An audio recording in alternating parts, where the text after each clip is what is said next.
we're more or less on par with where the trade was last year. I suppose it's just those continued high production costs, but I suppose it's whenever you look at the product coming in or the lambs coming in, if they're not of the highest quality, then you obviously can't service the highest quality markets with them. So the better the quality of the lamb coming in, the better return that can be provided. Hello, I'm Kieran Lynch and welcome to OviCast, the Teagasc Sheep podcast. Each episode will bring you latest insights, advice and technical updates for the sheep industry. Now in this episode I'm joined by Seamus McMenamin, Sheep Sector Manager with Bia. Seamus gives an update on the current market, some of the challenges we're seeing. We also look at the international trade, what's been happening and how it's impacting our export market. We look forward to next spring and the potential impact an early Easter and early Ramadan might have on the hogget trade. We finish up the episode discussing promotional activity aimed at targeting a younger audience to improve domestic consumption. We hear first from Seamus, who discusses this year's lamb throughput. If you look at the spring lamb kill, it's running for the year to date about just under 475,000 head. So we're back about 60,000 head from where we were this time last year. So it's looking like there's a lot more lambs in the system. Now, there's a few things sort of have contributed to that. There were reports of lower scanning percentages, particularly among those early lambing flocks. There's people did shift to lamb that 2 weeks later, and then between periods of near drought and then now rainfall, it has slowed down sort of the lamb performance. But overall, I would still say there's probably an extra 30 or 40,000 lambs in the system that would have been gone this time last year. So it is looking like there's going to be more lambs pushed into the back end of the year. But looking at the overall sheep kill, it's probably running that bit higher if you look at total figures, because we had such a big carryover of hoggets from 2022 into this year, and that sort of kept the kill going, for the early months of the year. And then the yoke kill, after a very strong start, has declined in recent weeks. So I think it's actually run about 8% behind last year, but that only accounts for maybe an extra 15,000 less ewes killed. There's a couple of things feeding into that, I suppose, you touched on the hogget kill. We probably have seen that shift in our system completely, that bit more of a carryover hoggets that's going to be there every year from now on anyway. But I suppose the biggest impact this year has been that poor weather early on and probably a little bit less feeding on the ground. Exactly, and it's probably been seen at the end as well in the lambs that are being presented for slaughter. Some of the factories have reported back, lighter carcass weights, lambs coming in under finished, and then that obviously impacts the carcass quality and and then the number of markets that they can then go to with their product. And just in terms of the seasonality piece and the hoggets, like this year, I think we've seen an extra 70,000, between 70 and 80,000 extra hoggets carried into 2023 for killing. But that was on the back of a 200,000 head increase the previous year. So we've definitely seen a shift in the supply pattern of sheep to later in the year and more of a carryover into the following year. It looks like that's going to continue on. Look, we just touch on the carcass a little bit for a moment. Typically in August, we wouldn't really be seeing a big issue with light carcass going in. Maybe the opposite, Seamus, that we're starting to push towards slightly heavy carcasses going in. Put that a little bit in context for me. What are we talking about here in light carcass, and what is the issue with it? So I suppose the biggest market, or the biggest amount of market available, is for those lambs that are 19 to 21 kilos. That fulfills your carcass trade into Europe, as well as your retail trade into Europe and your retail demand on the domestic. They all have a very similar carcass weight window. So once you drop below those carcass weights, and then you drop and the lower fat cover as well, you're more limited where you can go with that product, and then that impacts obviously the price being returned then to the producer. But I suppose it's just the carcass weights are there because it's very much market driven. That's the widest range of carcasses within that range can fulfill the widest range of market orders, and that's obviously why the market is looking for them. So it's not delivering product. The carcass fat is another slight issue in this. There's a lot of fats simply going in with those lighter carcasses. You're going to get less carcass fat, so that's going to be an issue as well. And that, I suppose, then you see, as you said, this time of the year, usually that wouldn't be an issue, but we've gone through periods of, stunted grass growth with drought. Now we're in periods of, the ground's very wet at the minute, and that'll impact the grass quality. And if you're not going in with some level of concentration, it does impact the fat cover on the lambs. They're coming in that wee bit rougher maybe than traditionally would be at this time of the year. And obviously then the cost of feed, a producer has to do his sums. is it worth putting the feed into that lamb? But sending an underfinished lamb into the factory doesn't really help anyone. It would be they should consider the live trade. If their lambs aren't going to make the spec. Right, certainly from a production point of view, for producer point of view, there's a need maybe to reduce stock, cash flow, other reasons. But as you said, the live trade could be better. But that underfinished carcass, not only is the size of it, maybe not what is required for the product, but the level of carcass fat's going to have a bit of an issue for presentation and for storage, I imagine, on them as well. Yeah, that's it. It's whenever you see the cuts of the individual animal, sitting in a retail pack, it impacts then, when the consumer's coming in, and if it doesn't look like the right product in the pack, then it obviously impacts sales. Look, one of the other big issues at the moment is we've seen the decline in price, we've seen market issues. Maybe Seamus, just put that a little bit in context. What's happening on the international market? Where are some of these pressures coming from? Well, we've seen the EU come out with their latest forecasts for the year, and they're actually forecasting a decline in production in the EU overall, and that's mainly been driven by declines in the French and the Spanish sheep flocks. And while that's a positive, then the negative side of that is that they're expecting a 12%, maybe a bit more of an increase in imported product coming in. In the last 2 years, we've seen very stunted sort of imports from the UK into Europe, particularly on the carcass trade, and that's allowed Irish exporters to sort of gain market share. But there's been a bit of a shift of focus now in the UK. Like, they're talking about a 15 to 17% increase in what they're looking to export, and practically everything they export goes into Europe. So they're coming in to compete directly against us for the same customers, and they're at a very similar price point to ourselves. And then on the other side, then you've got a lot more Australian product in the global market. Then you've got New Zealand, and there has been an increase in the volume of those products that are coming into Europe, and particularly in frozen form, that's then completely undercutting the European products. Just maybe expand on it a little bit for me. There has been some of that product always coming in. Has that share changed?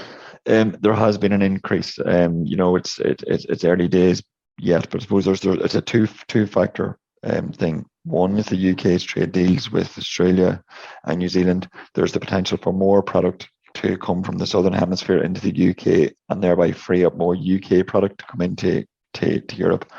And then there's obviously the direct imports from New Zealand and Australia going into Europe as well. So there's definitely a lot more product about. And the New Zealand in particular have shifted from sending a chilled product to a frozen one, which is then at a lower price point. And the reports sort of that we're getting back is that a lot of that came in earlier in the year and was in storage, and now it's coming back out onto the market at the minute. Okay, so we're starting to see some of the Brexit effects with the Australian lamb coming in. Like the Australian story itself, Seamus, they've rebuilt their flock over the last number of years. Huge volumes being exported at the moment. Yeah, they've seen, I think it was a 6% increase last year, 3% the year before. So we're overall probably about a 10% increase in their sheep flock over the last few years. And obviously that's then starting to come through in terms of their export capacity. The domestic consumption of lamb in Australia has also come under pressure, which has then released even more for export. And there's been a bit of a rise in their carcass weights as well. So overall, it's just pushing more and more stuff out of Australia onto the global market. Traditionally, sort of the US and China would have been very strong markets for Australia. And while China's shown signs of recovering and taking a lot more volume in the last few months than it had been, it's for a much lower price point than what had traditionally been paid. And obviously that's then been feeding back into the Australian, farmer price. And we've actually seen it just fall below €3 there in the last week or so, just with the pressure on the trade. So obviously they're sending a lot of product into China, but they're starting to look further afield and looking to get more stuff into the EU and the UK because it's returning a strong price for them. Not really a great story for Australian farmers either. Like huge volumes going out, but that price point is dropping consistently on them. Yeah. Like it's basically been in free fall now for the last 3 or 4 months as their supplies have picked up, their prices just come severely under pressure, and obviously they export a lot. And when we talk about China, imports dropping by 1 or 2%, a 1% drop in Australia or in China's imports is the equivalent to everything we export. So they have a huge impact on the global trade. And they could take that point one step further.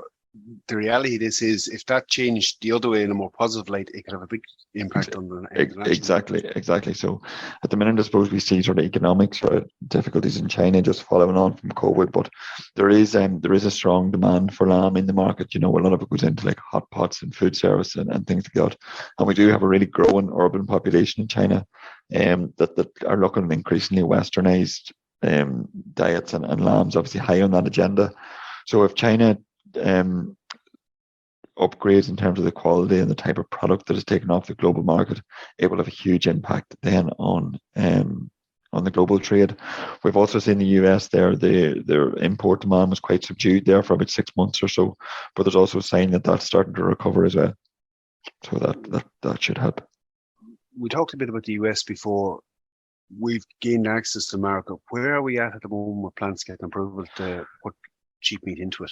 The plants are still engaging with the USDA and our department and getting that approved. We do have access, but now it's down to getting the individual plant just to meet the specification that the USDA cert requires. So not that it's any more restrictive than our normal certs. It's just a slightly different way of working. Maybe than the plant would usually run. So they're continuing to work with the department and the USDA and getting that sorted. But nothing, no white smoke as yet. Well, look, I suppose important about that in context. We're not going to be talking huge volumes into it, but it's probably a higher end market, Seamus. It is like I suppose, in anticipation of getting product into the market, we have, first of all, an EU campaign for beef and lamb that covers the US. So we've been doing a lot of work and sort of, raising awareness of Irish lamb through that. And then we've also done an insight study, where's the best place for our exporters when they get there, where's the best place to play.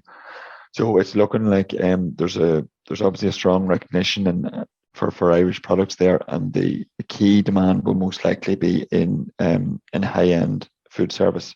For your racks and your loins and your higher value cuts. It'll never be a massive market in terms of volume, but it does have the prospect of returning a high value.